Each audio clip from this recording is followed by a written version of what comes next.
Patrick, Yeah. are MMOs dying? I don't think so. I honestly think they're evolving, and they might actually come back stronger than ever.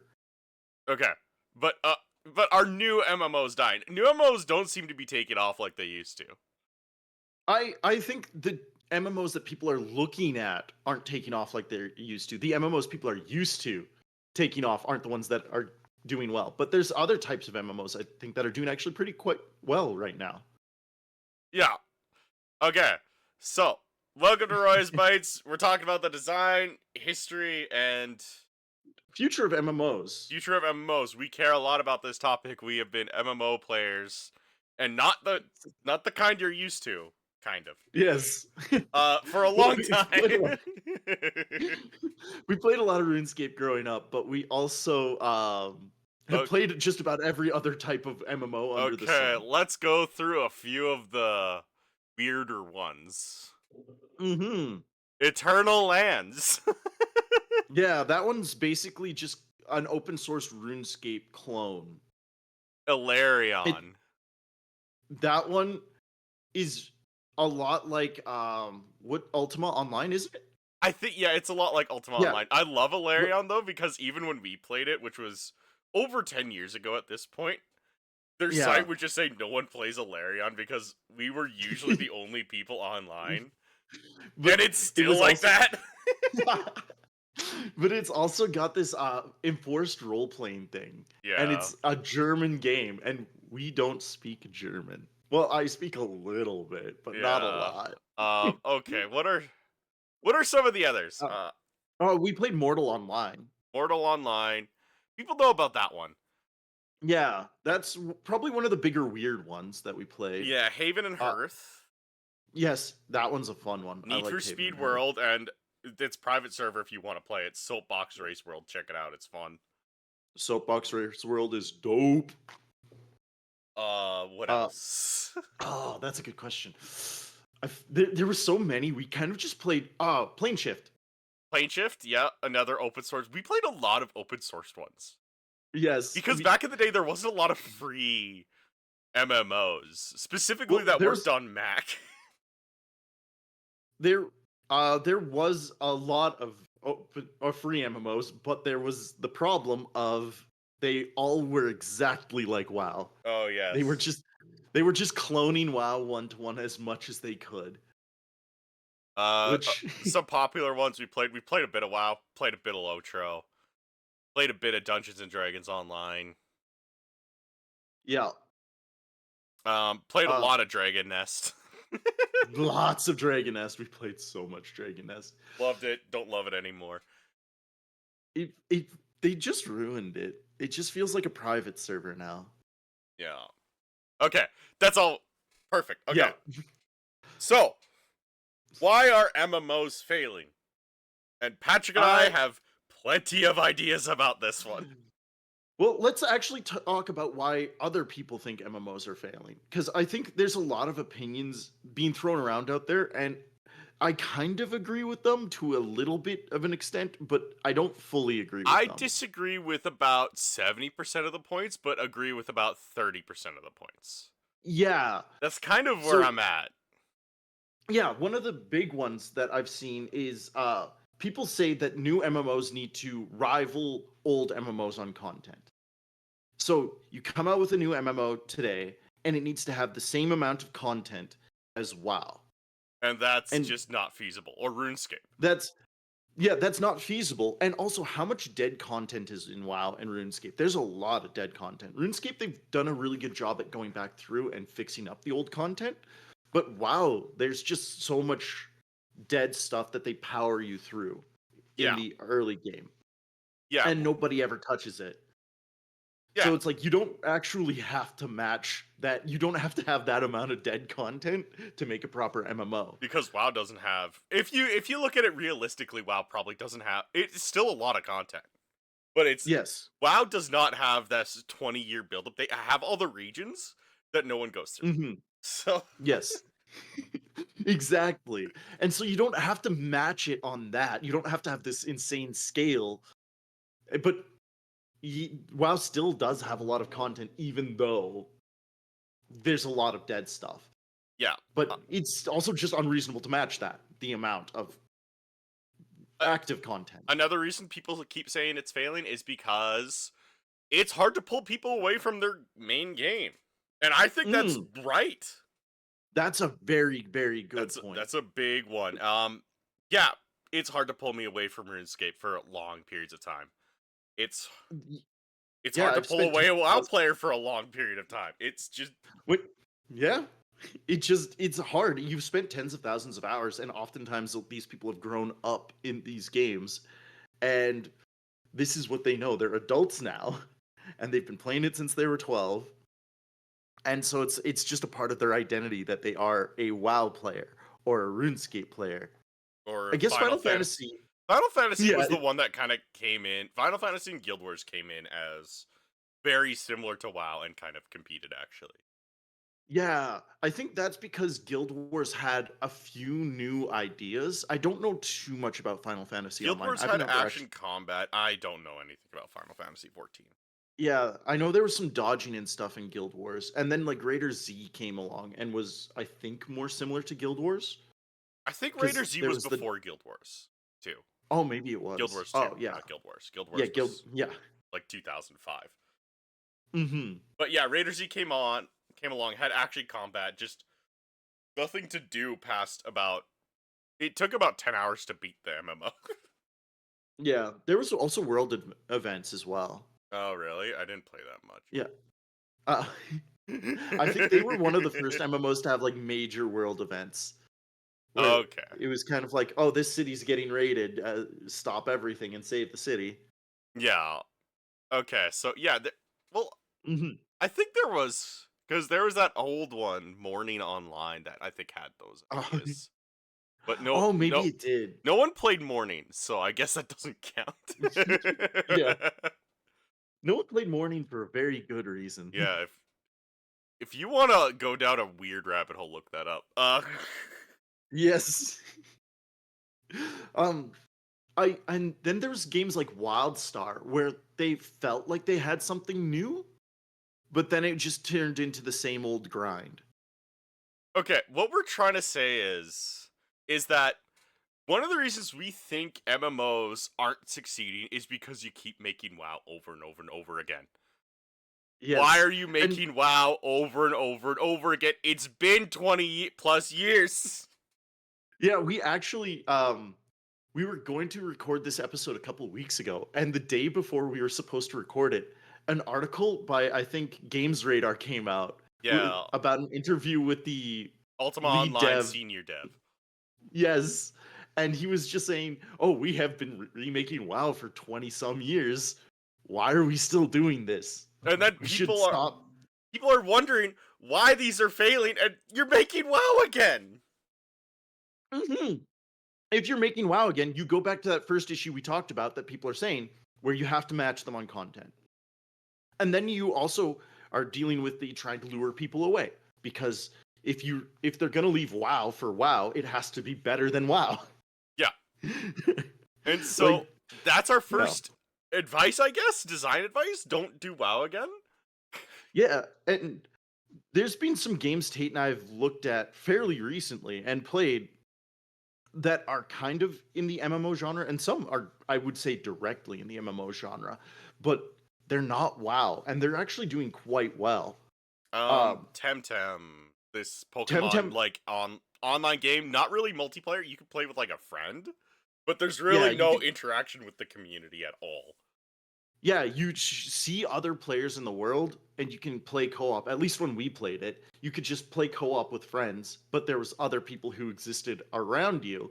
But that was a big draw for people, that there was just other people in their Pokemon world, and you could chat with them. You couldn't trade, you couldn't battle them until you finished the entire campaign.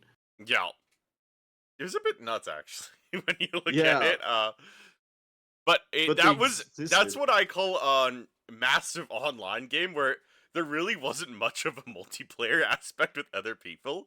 It was just nice to Yeah, have other people in the world. You want your world to feel full.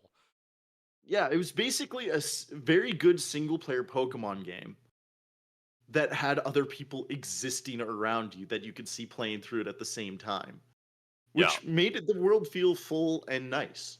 it did. And yeah, another more actual MMO I've been playing lately is Palia, which that's like no other MMO I've played before. It's very much a cozy game.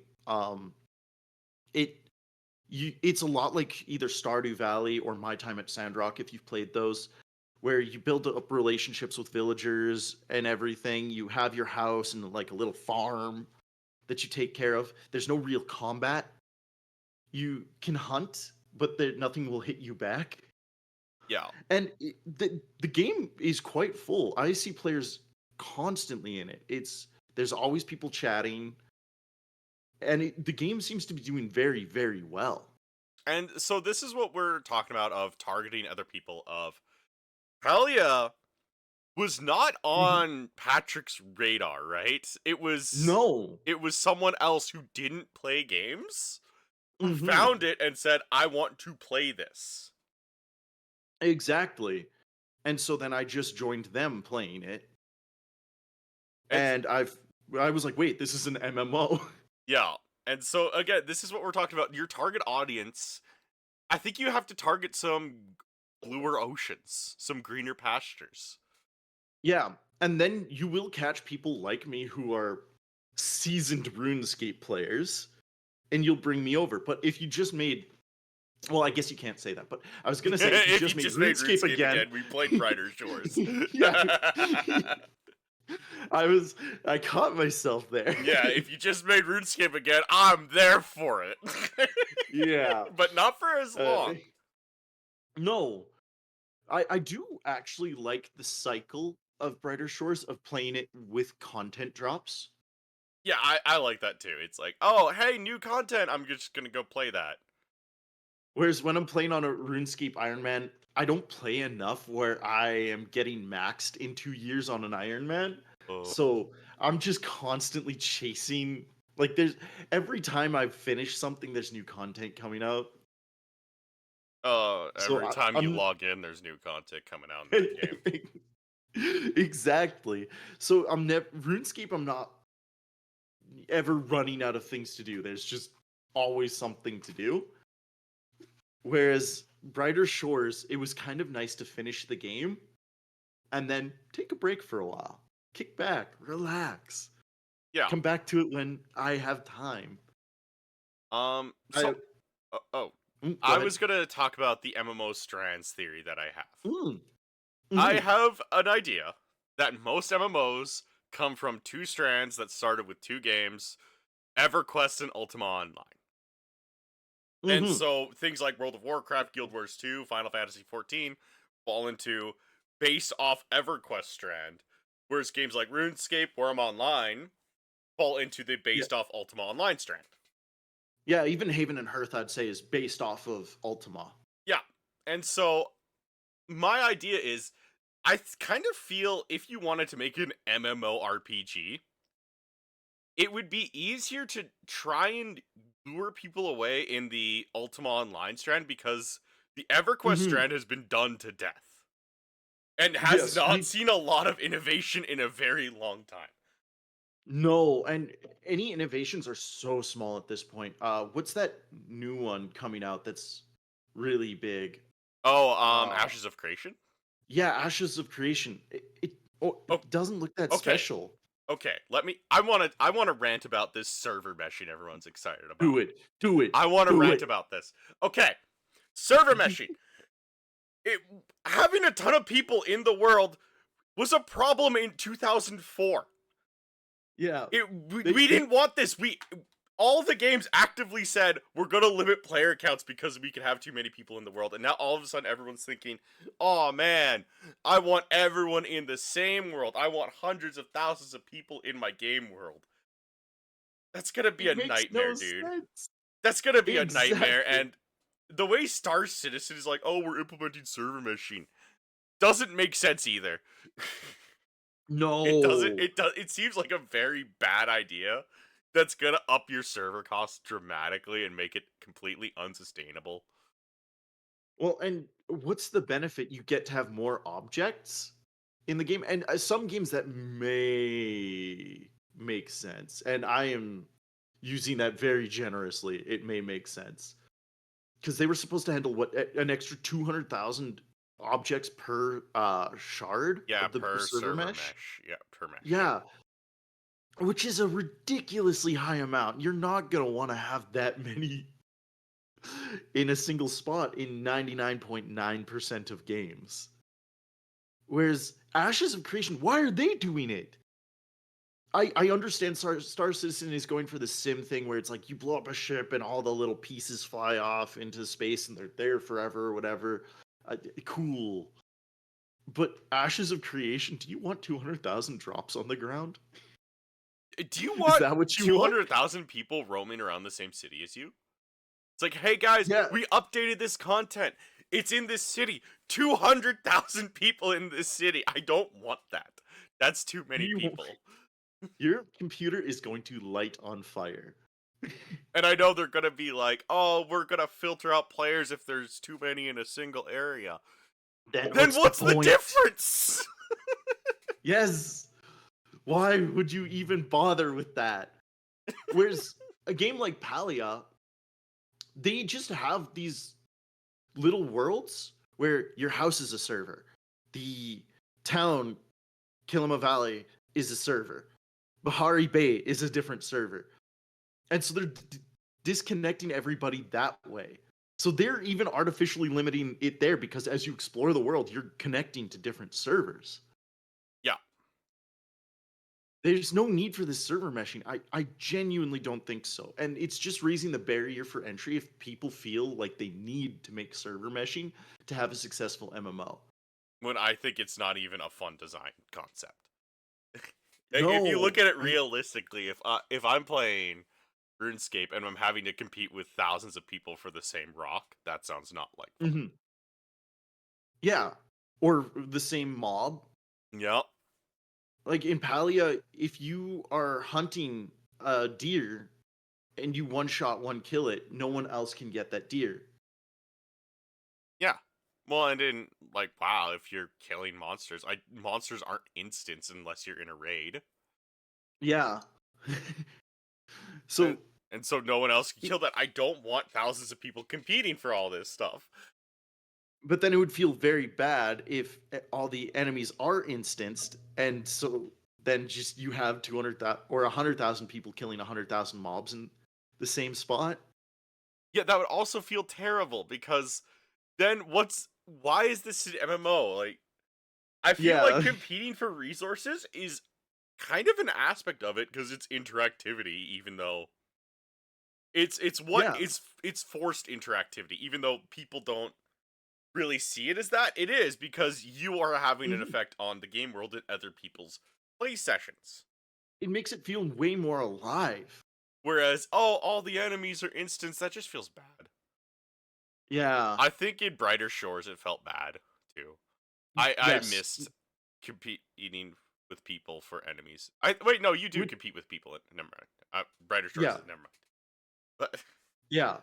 I think it's the fish and stuff that's instanced. yeah, that stuff's instance, and I didn't like that much either. Yeah. But, I think Brighter Shores needs an AFK skill. yeah, Where people can just well, cooking kind of is AFK kind of. but But yeah, it's but server meshing. You're raising the barrier for it's entry for new MMOs, and mhm. I think you're fooling a lot of people, a lot of big MMO creators into being saying this is the next step. Yes, this is what people want. This is what people want. I don't think anyone wants this.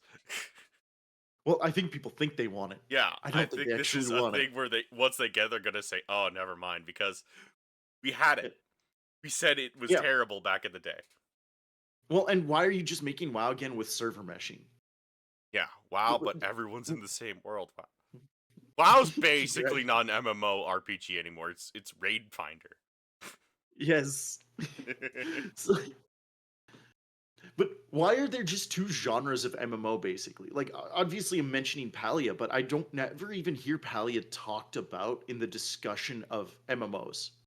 And I think a lot of that is because people don't. Palia is a game where I think a lot of people don't consider an MMO because it doesn't fall into one of those two categories. A lot Yeah, of people didn't consider RuneScape an MMO because it didn't fall into the EverQuest category. yeah, but I think that's stupid. Oh, You've it's had this incredibly stupid. genre that's been around of MMOs for a long time. Why are there two basically subgenres of it? Of, well, I guess three if you count forum MMOs. Yeah, if you're playing Horse Online. Yes. Well, that's another weird one we've played. Social But MMOs, I guess, are also a thing, but they're not that yeah, yeah. like Second Life and stuff. Yeah, Second Life, yeah. But most people don't consider those either, whereas Palia kind of doesn't really fall into that category. Yeah, Palia, it feels like a very different thing. You're still getting XP and you're training skills, and like there's player trading. There isn't a player driven economy. I will say that. That is probably the thing that like moves it further away from the MMO thing in my brain. But if they had a player driven econ, and does an MMO need it? Is the other thing. What's the point of the MMO? I Yeah, think is something you need to ask. But again, why are there only two subgenres? It's crazy to me. yeah. Okay, I want to talk about Hmm. a bit about the technical aspects of MMOs. Okay, let's do it. Okay, yeah, let's talk about. Okay, there are different or different designs you might want to do if depending on the design of MMO. For example, if you're doing WoW, you're gonna want to Hmm. look into something called client side prediction. And Yes. basically, what this means is it's going to feel a lot better to move, and your character's going to move. Your client's going to predict where the server is going to put your character, and then it's going to reconcile with the server if, Yeah. yeah, it's going to reconcile with the server if you're too far off. The server's never going to trust your character position. The character position on the client is a lie. Yes, don't. Oh, yeah, do not. In all MMOs, do not Yeah. trust the client with anything. Nothing. With an MMO, well, there's oftentimes two ways of doing online games. There's sending inputs to the server and having the server figure out everything. And then there's the other one where the server shares the state across and everyone has the exact same state of the game. Yeah, MMOs, you're always going to want to do the input method. yes, because Of, if people can fake it, they will. hmm. Yes. And so I actually forgot the point I was making. Okay, but basically, one's called client authority and the other's called server authority. Well, sharing the state Oh is yeah, you can it's also still do server authoritative, server. but yeah. Yeah, but I'm saying with MMOs, you will never ever the client authority doesn't exist. Yes. It should never exist. If you look at New World, you see even giving a hint of client authority will be abused. Just even a little Constant. bit of a hint. It will be taken Yes, advantage of. because what was it? People could pause while doing a dodge roll or something and get invincibility. Yeah, they would get invincibility because I think, yeah, the window had some authority to it. And it would, Hmm. like, say you can't take damage because, oh, you, like, alt tabbed out or something. And so people would just spam that and take no damage. Yeah, which is absolutely insane. Yeah, it's But stupid. yeah, Don't give authority. if you're but at the same time, if you're doing a WoW thing, like Tate was saying, you're gonna want to look into client side prediction because it's going to feel really bad if it's taking 40, 50 milliseconds for your inputs to register and your character to move. That's going to feel terrible. Yeah. And obviously, And predict what the mm, client, try and predict what the client and the server needs. For example, camera position. I don't think yeah, exactly the server needs to know. yeah, there's some kinds of games, yeah, Some where kinds it of games it should. does, but for the most part, I think the server won't need to know where your camera's at.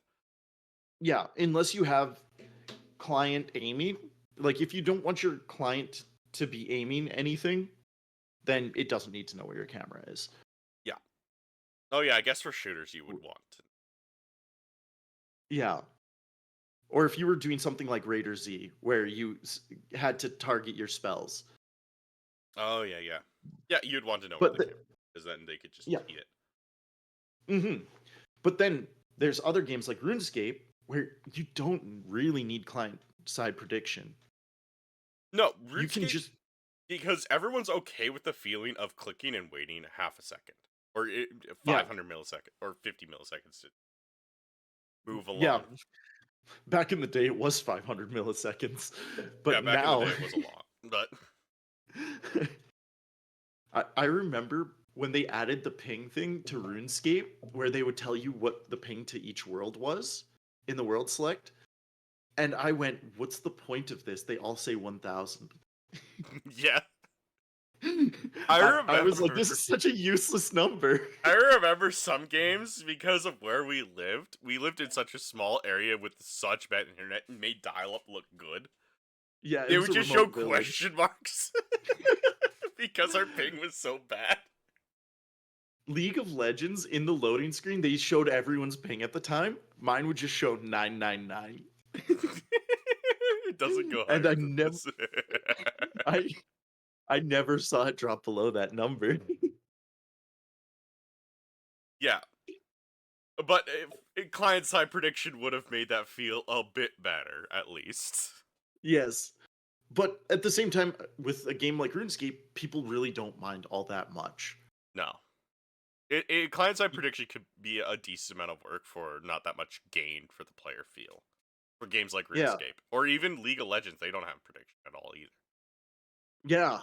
I Uh, think they do if you're really lagging, but there's a beyond check mark you can check, and that's it. yeah. But yeah, it's by no means a mandatory thing. Yeah, Because it doesn't feel that bad. Like if your camera moves with your player, it feels or with your inputs immediately, like say you move your mouse and immediately your character turns, that's going to feel worse. Whereas clicking and then having your character move, that doesn't feel bad. yeah, And so yeah, I think you need to think about that when designing your game. Is do you need to do client side prediction? And if and hopefully not because it's a pain to get right. yeah. Especially if you're doing a physics heavy thing. Yes, if you're If you're doing doing physics, lots of yes.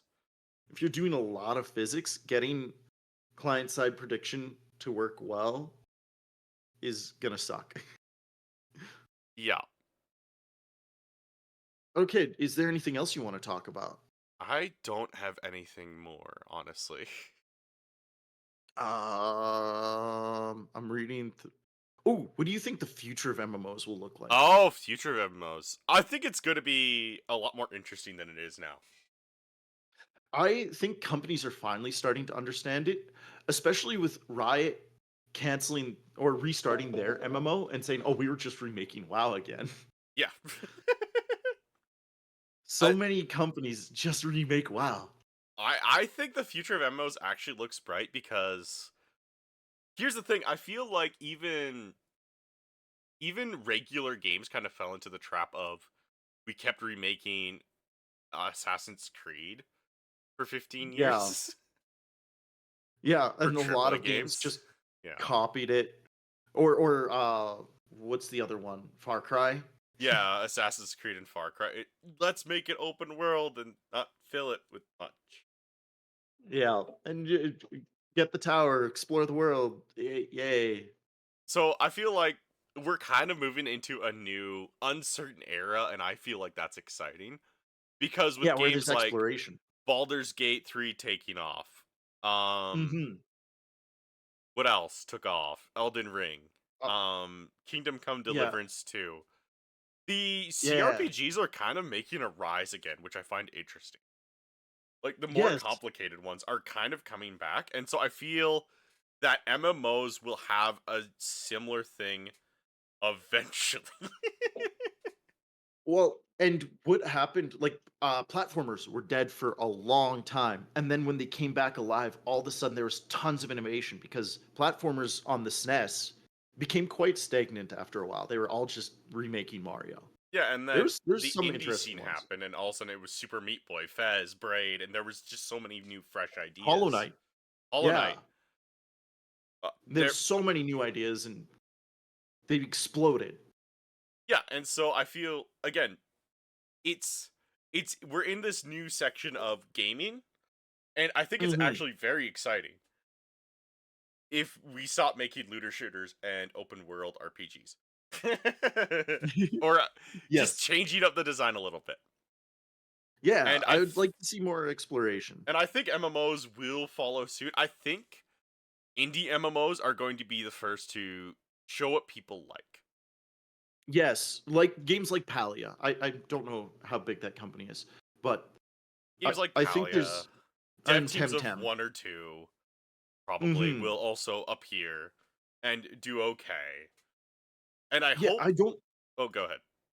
I don't know why dev teams small teams disappeared for MMOs. I think everyone got it into their heads that they need to have 100,000 players online at all times for an MMO to be successful.